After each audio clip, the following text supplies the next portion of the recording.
Is there more to life than being happy? And what's the difference between being happy and having meaning in life?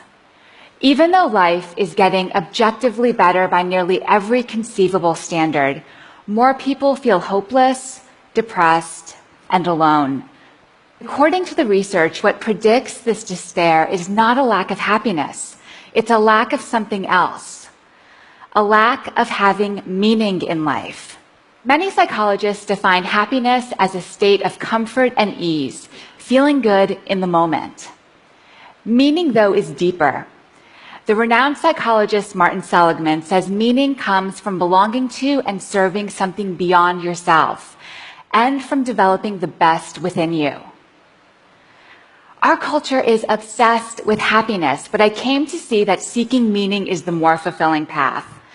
And the study showed that people who have meaning in life, they're more resilient, they do better in school and at work, and they even live longer. So this all made me wonder, how can we each live more meaningfully? I found that there are what I call 4 pillars of a meaningful life. The first pillar is belonging.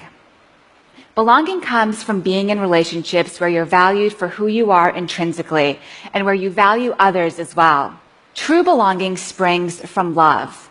It lives in moments among individuals, and it's a choice. You can choose to cultivate belonging with others. For others, the key to meaning is the second pillar, purpose. Now, finding your purpose is not the same thing as finding that job that makes you happy. Purpose is less about what you want than about what you give. A hospital custodian told me her purpose is healing sick people. Many parents tell me, my purpose is raising my children. The key to purpose is using your strengths to serve others. The third pillar of meaning is also about stepping beyond yourself, but in a completely different way. Transcendence. Transcendent states are those rare moments when you're lifted above the hustle and bustle of daily life.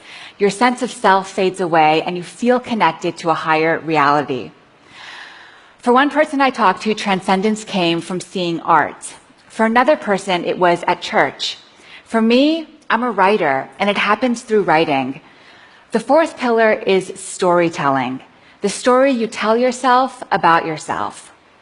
Creating a narrative from the events of your life brings clarity. It helps you understand how you became you. But we don't always realize that we're the authors of our stories and can change the way we're telling them. Your life isn't just a list of events. You can edit, interpret, and retell your story even as you're constrained by the facts. Happiness comes and goes, but when life is really good and when things are really bad, having meaning gives you something to hold on to.